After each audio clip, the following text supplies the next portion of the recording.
10 కుక్కల్ని శిక్ష ఇవ్వద్దు, అదే అంటున్నాను నేను. ఎస్, ఆ ఒక్క కుక్క తప్పు చేస్తే, ఆ ఒక్క కుక్క అగ్రెసివ్ ఉంటే ఆ కుక్కని చూసుకోవాలి, దానికి ఏదైనా సొల్యూషన్ చేయాలి. కానీ ఆ ఒక్క కుక్క కోసం మీరు 10 కుక్కల్ని చంపేస్తే అది చాలా చాలా చాలా పెద్ద తప్పు. అది గుర్తుపెట్టుకోండి, ఇది నా మాట. Thank you.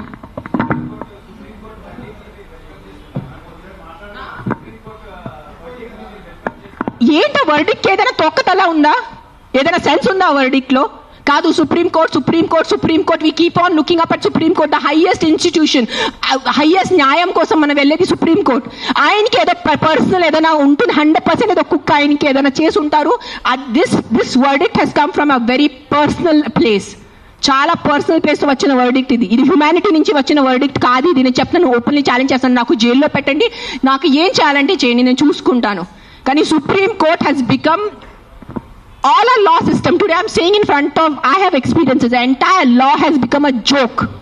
If you have money, you are safe. You don't have money, you are not safe. It is as simple as that in our country. మీరు అందరూ ఒప్పుకుంటారా లేదా? This is what I can do now. This is all. Every day we are rescuing 5 to 6 dogs. Every day 5 to 6 dogs. Ambulance వెళ్తుంది, rescue అవుతుంది, లక్షల bill కడుతున్నాను.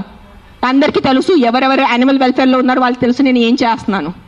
పాపం already ఆ కుక్కలు చనిపోతున్నాయి. ఆల్రెడీ పాపం వాళ్ళ యాక్సిడెంట్స్తో, ఎంత యాక్సిడెంట్స్ వల్ల రోజు bike accident, bus accident, car accident, మొత్తం నడుము మెరిగిపోయింది, మోకాలు పోయింది, రక్తం వస్తుంది. అలాంటి కుక్కల్ని నేను రెస్క్యూ చేస్తున్నాను. ఆ కుక్కలు ఎవరి దగ్గర వెళ్ళి కంప్లైంట్ చేయాలి? ఈ బైక్ వల్లే ఏ రోజు నేను చనిపోయాను. ఆ కుక్క ఎవరి దగ్గర వెళ్ళి కంప్లైంట్ చేయాలి? 100 కుక్కలు వచ్చి ఇట్లా ప్రెస్ కాన్ఫరెన్స్ పెట్టుకోవాలా?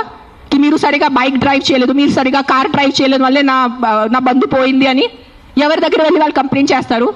ప్రతిదీ డబ్బు తింటం అయిపోయింది, ప్రతిదీ కరప్షన్. ఎక్కడ తీసుకెళ్ళిపోతారా డబ్బు? మీరు కొంచెం ఉందా మీకు సెన్స్? ప్రతి డబ్బు. ఎస్, డబ్బు ఈజ్ ఇంపార్టెంట్. నాకు కూడా డబ్బు ఇంపార్టెంట్ ఉంది, నాకు కూడా అవసరం ఈరోజు డబ్బు. I also need money to live, I also need to have a luxurious life. But that is not the end of life.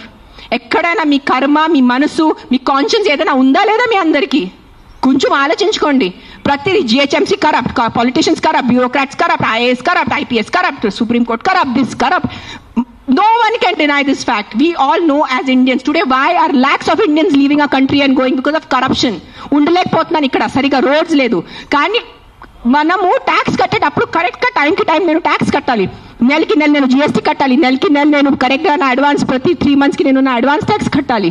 దానికి ఈరోజు can you go to government hospital? ఈ రోజు మీకు ఒంట్లో బాగాలంటే మీరే చెప్పండి, ఈ రోజు మీకు ఒంట్లో బాగాలంటే మీరు ప్రైవేట్ హాస్పిటల్కి వెళ్తారా, గవర్నమెంట్ హాస్పిటల్కి వెళ్తారా?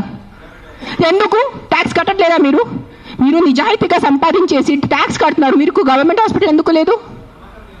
ఎగ్జాక్ట్లీ అదే లేదు. అదే ఎందుకు ఫైట్ చేయట్లేదు? లక్షల మంది గవర్నమెంట్ హాస్పిటల్లో చనిపోతున్నారు, దానికోసం ఎవరు పోరాడటం లేదు. ఆ లైఫ్స్కి విలువ లేదు. జస్ట్ కుక్క కరిస్తేనే ఆ లైఫ్కి విలువ. మీరు ఆలోచించుకోండి. This is all I'm saying why this press conference today is think once. ఒక్కసారి మీకు కొంచెం బుద్ధి, భయం, భక్తి ఏదైనా ఉంటే ఒక్కసారి ఆలోచించుకోండి. మీరు ఆ ఆలోచనతో మీకు ఏ ఆన్సర్ వస్తుంది అదే ఉంటుంది. కుక్కలు కరుస్తున్నాయి, దాని మీద ఉట్టి ఫోకస్ చేయొద్దు, దానికి సొల్యూషన్ చూసుకోండి. ప్రాబ్లం అంటే not killing everyone. Then రేపిస్తున్నారు, దెన్ అందరు మనుషుల్ని, అందరు మగాల్ని ఎందుకు చంపట్లేదు?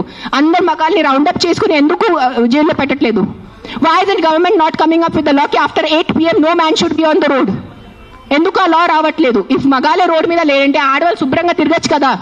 ఎవరు రేపు చేస్తారు ఆడవాళ్ళని? అది ఎందుకు మీకు ఆలోచన లేదు? మీ ఇంట్లో ఆడవాళ్ళు లేదా? మీ ఇంట్లో తల్లిలు, చెల్లిలు, అక్కలు ఎవరు లేరా మీ ఇంట్లో? వాళ్ళ సెక్యూరిటీ గురించి ఏంటి? మీరు పంపగలరా నైట్లో? మీరు ఒక్క మాట చెప్పండి, మీరు నైట్లో ఒక వీధిలో జస్ట్ అన్ని మగాలు ఉన్నాయి, తాగేసి మగాలు ఉన్నాయి, మీరు మీ ఇంటి ఆడవాళ్ళని పంపుతారు? అక్కడ పంపరు. ఎందుకు? బికాజ్ మీకు నమ్మకం లేదు వాళ్ళ మీద. సో మీ ఆడవాళ్ళ లైఫ్కి విలువ లేదా? అడ్డదిడ్డంగా ఆల్కహాల్ అమ్మేస్తారు, అడ్డదిడ్డంగా మందుల షాప్స్ పెడుతున్నారు. ఎక్కడ చూస్తే పెద్ద మందుల షాప్స్ ఉన్నాయి. So what about alcohol? What about the violence that comes from alcohol? మందుతో వచ్చిన వయలెన్స్ ఇంటికి వచ్చి అడ్డదిడ్డంగా కొడుతున్నారు.